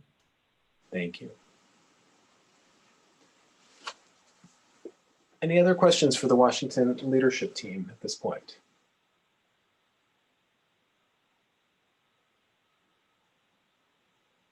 All right, I will entertain a motion should a board member wish to make it. I move to continue the charter of Washington Leadership Academy Public Charter School. Second. Okay, I've got a motion and a second. I will go roll call vote. Naomi Shelton. Aye. Steve Bumbaugh. Aye. Saba Beretta. Aye. Leah Crucy. Aye. Ricardo Ganjam. Aye. Jim Sandman. Aye. And you have an aye from me as well. Congratulations, Washington leadership. Appreciate you, all the work that you've done. Also appreciate you fielding some of the concerns that were presented this evening, and we'll be following up as appropriate as well. Thank you. Thank you. Sounds good. All right. Next, if I think we're done with our continuances for this evening. Melody, you are out of the spotlight, but Teresa, if you're available, and Briani, if you would unmute Teresa.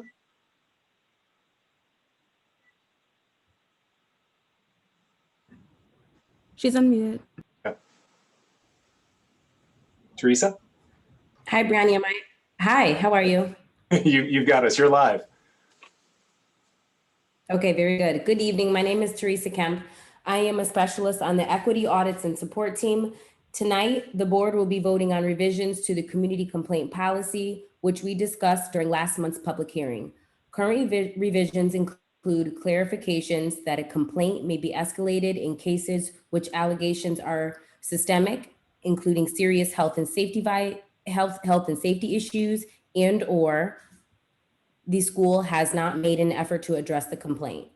We have also included clearer explanations of the interventions DC-PCSB staff may take when escalating a complaint, including conducting an audit, unannounced site visits, and meetings with DC-PCSB board, staff, or board. Additionally, we are proposing a shortened timeline for schools to respond to complaints with time-sensitive grievances. DC-PCSB received one public comment submission and incorporated some of the recommendations.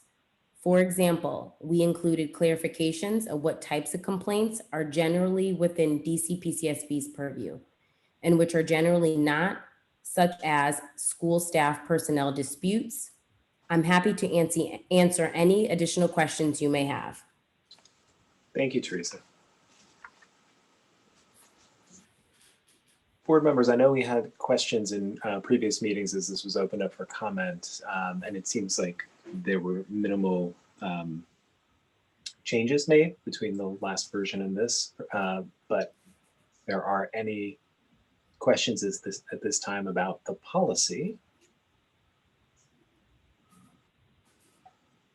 My only question would be if we have existing complaints, how will this policy be applied to those existing complaints? Or if there have been complaints that we've received recently that were closed out according to the school, but haven't, been satisfied from the complainant, how will those be addressed?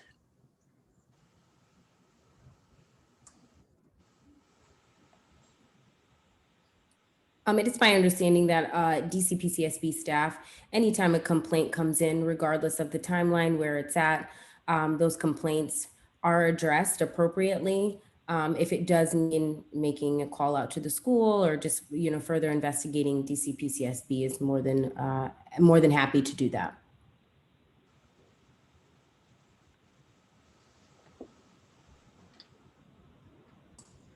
Thank you.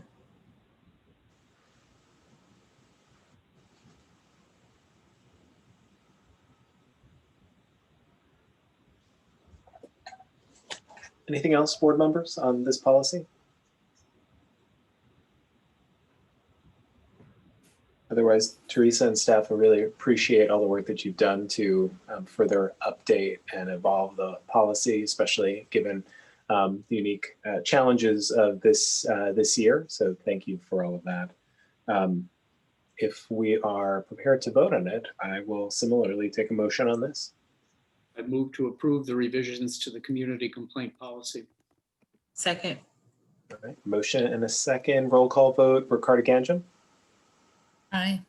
Steve Bumbaugh. Aye. Naomi Shelton. Aye. Saba Beretta. Aye. Jim Sandman. Aye. Leah Crucy. Aye. And an aye from me as well. Thanks again, Teresa and staff.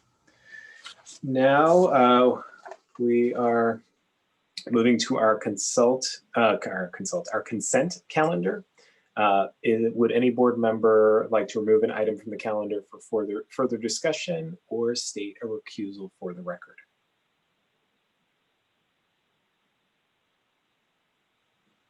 If not, I'll take a motion on our consent calendar. I move to approve all items on the consent calendar. Second. All right, motion and a second. Again, roll call vote. Steve Bumbaugh. Aye. Saba Beretta. Aye. Aye. Naomi Shelton. Aye. Leah Crucy. Aye. Jim Sandman. Aye. Ricardo Ganjam. Aye. And an aye from me as well.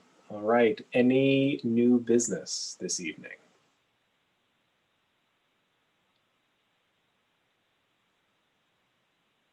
If not, I will take a motion to adjourn our final meeting of 2020. I move to adjourn the December 14th, 2020 board meeting. Second. All right, motion and a second. Roll call vote. Ricardo Ganjam. Aye. Steve Bumbaugh. Aye. Saba Beretta. Aye. Naomi Shelton. Aye. Leah Crucy. Aye. Jim Sandman. Aye. All right, and an aye from me. Thank you, staff. Thank you, everyone, all the schools who joined us this evening. Happy holidays to everyone. And again, our final meeting for the year will be back in January, likely still virtual. Thank you all. Thank you all for your service. Thank you. Thanks, everybody. Bye.